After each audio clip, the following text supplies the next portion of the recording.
Alright, so I learned a lot about the Ultimate Warrior, or Jim Hellwig. Pretty sure that's how you pronounce his last name. In this biography they did, they went into a lot of detail about, mostly wrestling based, of course. So he had a rough early life because his father was not in the picture. Which, I don't like to bring this type of stuff up, but that's why they call it a biography, and that's why it was produced. Kind of get to know more about like his actual life and ties into wrestling and how he got there in the first place. Yeah, 5 brothers, played football pretty much all through school, I believe. Had a huge chip on his shoulder. Um, Gary Pate was his high school football coach. That was like a father figure to him. Then, right out of high school, in his early 20s, he moved to Georgia for bodybuilding. He met his first wife, Sherry, there. He had 2 daughters. Um, he won Mr. Georgia in 1984. And shortly after this, he moved to California Gold's Gym. He was trying to advance his career. Sting is the first wrestler that recognized Warrior in this gym in California. And this was, Sting and him were tag partners. They were known as the Blade Runners. They had a disagreement and they split.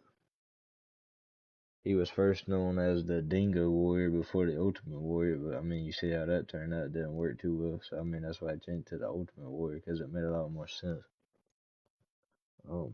He started in WCCW. I don't even know what those abbreviations stand for. Vince gave Warrior a shot and gave him a chance to shine, and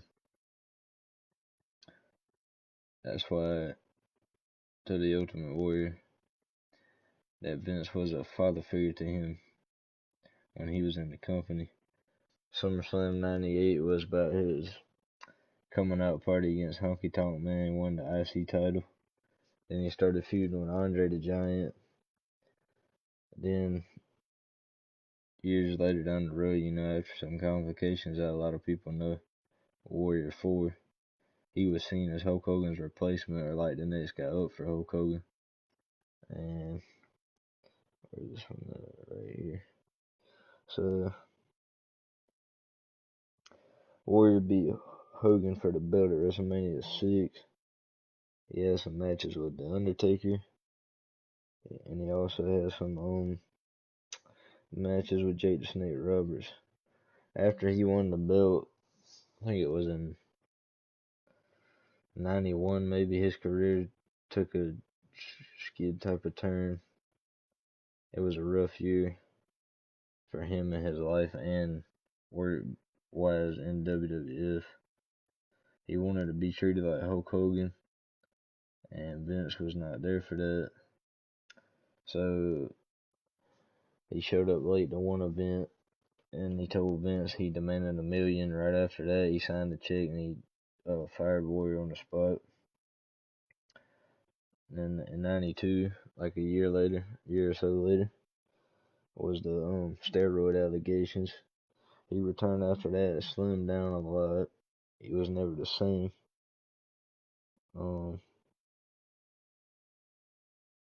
He failed a test that same year, and then he was let go again. Then that kind of led into the Shawn Michaels and Bret era. Then he made his wrestling school, and that's where he met his second wife. And this is the wife that he had his 2 daughters with. Next, he came out with the Warrior comics. He changed his legal name to Warrior.